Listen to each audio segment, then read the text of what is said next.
Olá, garotada! O que estão achando do audiolivro O Sobrinho do Mago, que é o livro 1 das Crônicas de Nárnia?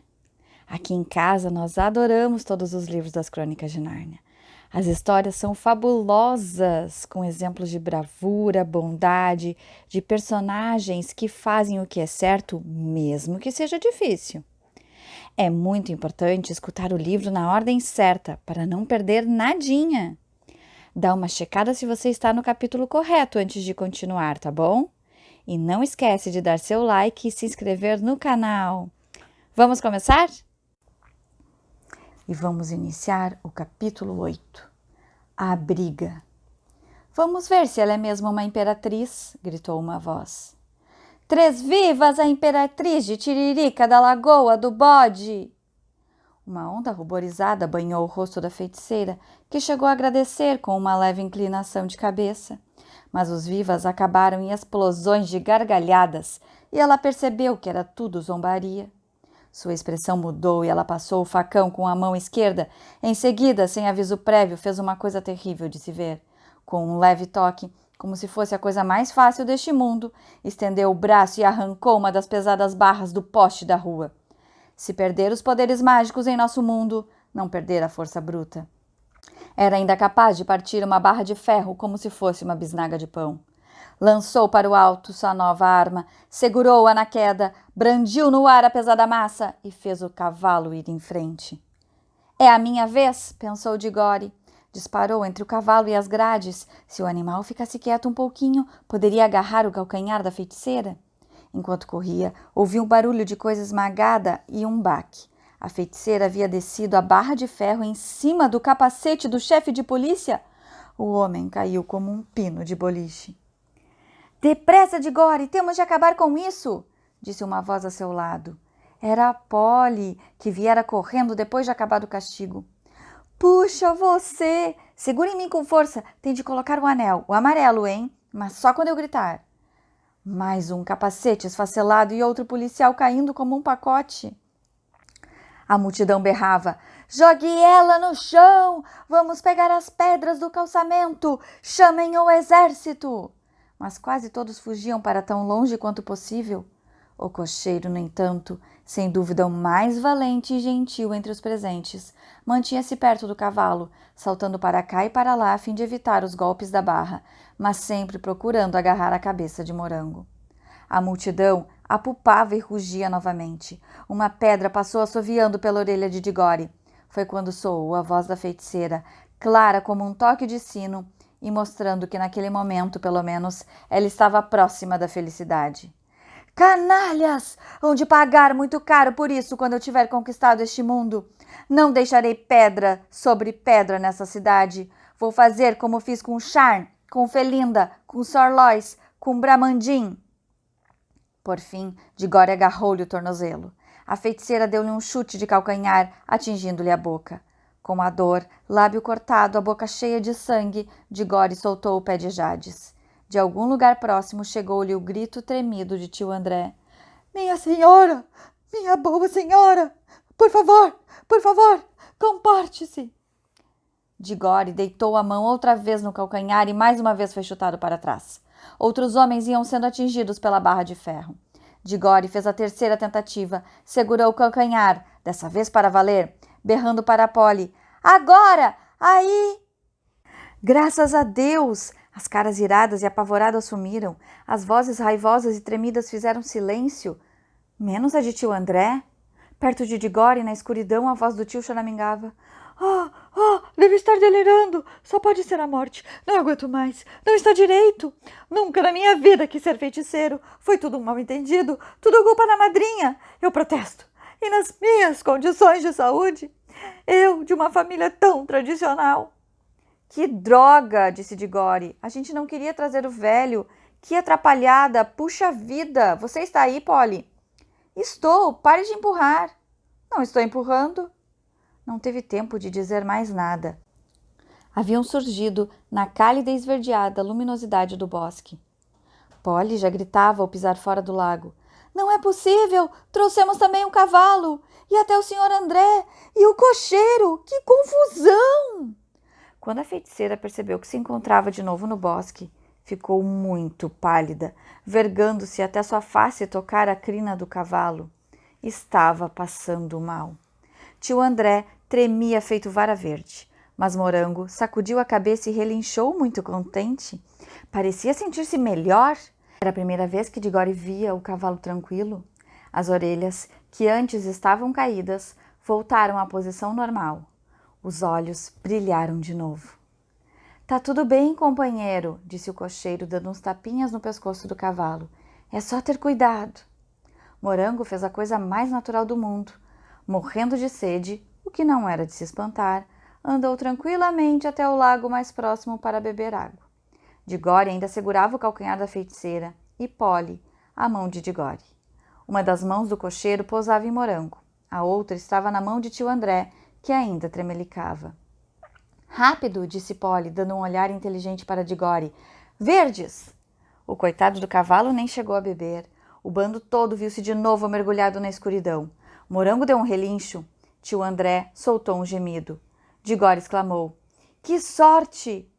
Uma pausa. Depois ouvia-se a voz de Polly. A gente não devia estar perto? Parece que chegamos a algum lugar, respondeu Digori. Pelo menos estou em cima de algo sólido. É verdade, disse Polly, agora é que estou percebendo. Mas por que essa escuridão?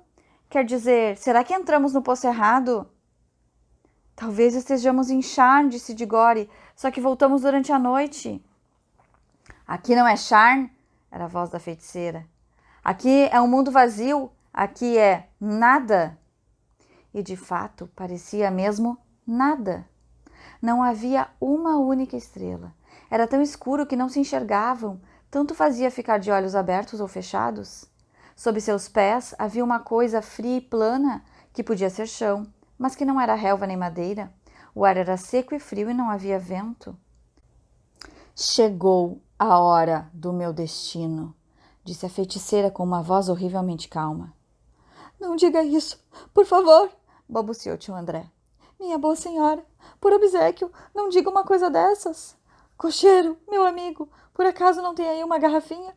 Estou precisando de uma dosezinha. Calma, muita calma, disse o cocheiro com uma voz firme e animadora. Ninguém quebrou nada?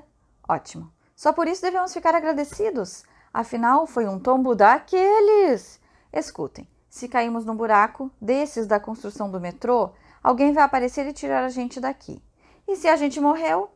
Pode ter acontecido. Tinha mesmo de morrer um dia. Quem levou uma vida inteira não precisa ter medo, é ou não é? Se querem saber minha opinião, o jeito agora, para passar o tempo, é cantar um hino de igreja. E começou a cantar. Escolheu de saída um hino de ação de graças, falando em boa colheita. Não eram palavras muito adequadas ao local, onde planta nenhuma parecia ter brotado desde o princípio dos tempos. Mas era a letra que ele sabia melhor. Tinha uma voz bonita. As crianças fizeram coro com ele. Ajudava a afastar o medo. Tio André e a feiticeira não cantaram. No fim do hino, Digori sentiu que alguém lhe agarrava o cotovelo.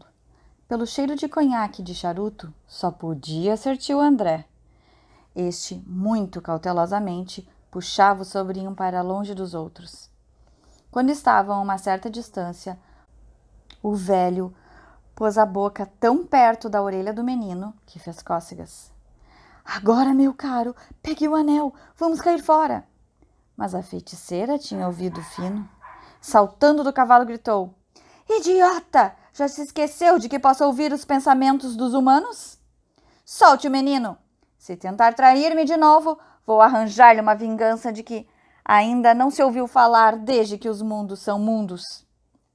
Digori, por sua vez, acrescentou. E se o senhor acha que sou um monstrinho nojento capaz de ir embora, deixando Polly e o cocheiro e o cavalo num lugar como este, está redondamente enganado. Você não passa de um menino muito malcriado e atrevido, disse tio André. Silêncio! Bradou o cocheiro. No escuro, finalmente, alguma coisa começava a acontecer. Uma voz cantava, muito longe. Nem mesmo era possível precisar a direção de onde vinha. parecia vir de todas as direções. E Diggory chegou a pensar que vinha do fundo da terra. Certas notas pareciam a voz da própria terra. O canto não tinha palavras, nem chegava a ser um canto. De qualquer forma, era o mais belo som que ele já ouvira. Tão bonito que chegava a ser quase insuportável. O cavalo também parecia estar gostando muito, pois relinchou como faria um cavalo de carga se depois de anos e anos de trabalho duro se encontrasse livre na mesma campina onde correra quando jovem e de repente visse um velho amigo cruzando a relva e trazendo-lhe um torrão de açúcar. "Meu Deus!" exclamou o cocheiro. "Não é uma beleza?" E duas coisas maravilhosas aconteceram ao mesmo tempo. Outras vozes reuniram-se à primeira e era impossível contá-las. Vozes harmonizadas à primeira, mais agudas, vibrantes, argênteas. Outra, a escuridão em cima cintilava de estrelas. Estas não chegaram devagar, uma por uma, como fazem nas noites de verão. Um momento antes, nada havia lá em cima, só a escuridão. Num segundo, milhares e milhares de pontos de luz saltaram, estrelas isoladas, constelações, planetas, muito mais reluzentes e maiores do que em nosso mundo. Não havia nuvens. As novas estrelas e as novas vozes surgiram exatamente ao mesmo tempo.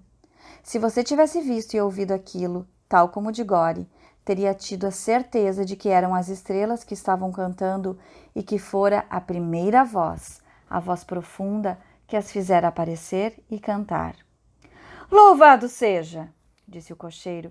"Se eu soubesse que existiam coisas assim, teria sido um homem muito melhor."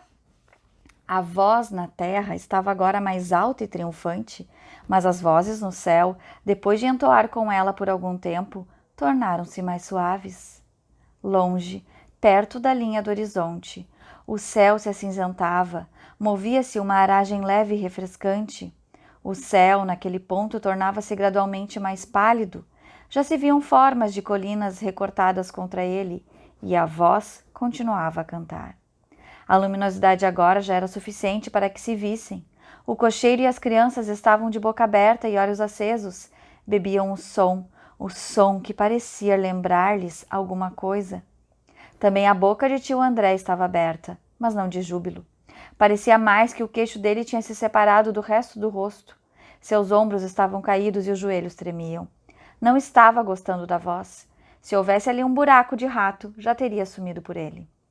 Mas a feiticeira olhava como se de algum modo entendesse mais daquela música do que ninguém.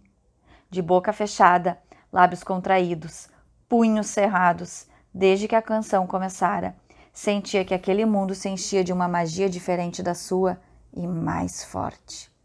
E ela a detestava. Teria, se pudesse, esmagado aquele mundo.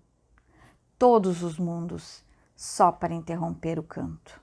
O cavalo permanecia de orelhas atentas, pisoteando às vezes o solo. Não era mais um velho e cansado cavalo de tração, já se podia até acreditar que seu pai estivera mesmo na guerra. O céu do oriente passou de branco para rosa e de rosa para dourado. A voz subiu, subiu, até que todo o ar vibrou com ela. E quando atingiu o mais potente e glorioso som que já havia produzido, o sol nasceu. Diggory nunca tinha visto um sol daqueles. O sol sobre as ruínas de Sharn parecera mais velho do que o nosso, mas este parecia mais jovem. Tinha-se a impressão de que ele ria de alegria enquanto ia subindo. E quando seus raios cobriram a terra, os viajantes puderam verificar em que lugar estavam. Tratava-se de um vale através do qual serpenteava um grande e caudaloso rio que corria para o leste, na direção do sol. Ao norte, colinas suaves, ao sul, montanhas altas. Mas era um vale apenas de terra, rocha e água. Não havia uma única árvore, arbusto ou folhinha de capim. A terra tinha muitas cores, cores novas, quentes e brilhantes que faziam a gente exaltar até que se visse o próprio cantor. Então todo o resto seria esquecido. Era um leão enorme, peludo e luminoso. Ele estava de frente para o sol que nascia, com a boca aberta, em pleno canto. Ali estava ele, a menos de 300 metros de distância. Que mundo medonho! Exclamou a feiticeira. Temos de fugir imediatamente! Prepare a magia! Estou perfeitamente de acordo, madame, falou tio André. Que lugar mais desagradável, sem nenhuma civilização. Se pelo menos eu fosse um pouco mais moço e tivesse uma espingarda. O senhor, disse o cocheiro, não está achando que há poder matar ele, ou está? E quem poderia? Perguntou Polly. Prepare a magia, imbecil, respondeu Jade. Perfeitamente, madame, replicou o tio André com ar astuto. É preciso que ambas as crianças me toquem. Põe um anel que nos levará para casa de Gore. Estava pretendendo cair fora sem a feiticeira. Ah, anéis, então é isso, disse Jades. Antes que se pudesse dizer faca, ela teria metido a mão no bolso de Digore, mas este segurou Polly e gritou. Cuidado! Se algum de vocês chegar 1 centímetro que seja mais para cá, nós dois desapareceremos. E aí é que eu quero ver. É verdade, aqui no meu bolso tem um anel que me levará para casa com Polly. E olhem, minha mão já está aqui, prontinha. Por isso, fiquem longe. Sinto pelo senhor, olhou para o cocheiro, e pelo cavalo, mas não posso fazer nada. Quanto a vocês, olhou para o tio André e para a rainha. Os dois são feiticeiros e acho que merecem ficar juntos. Bico calado todo mundo, clamou o cocheiro. Quero ouvir a música? Pois a canção agora era outra. Fim do capítulo 8.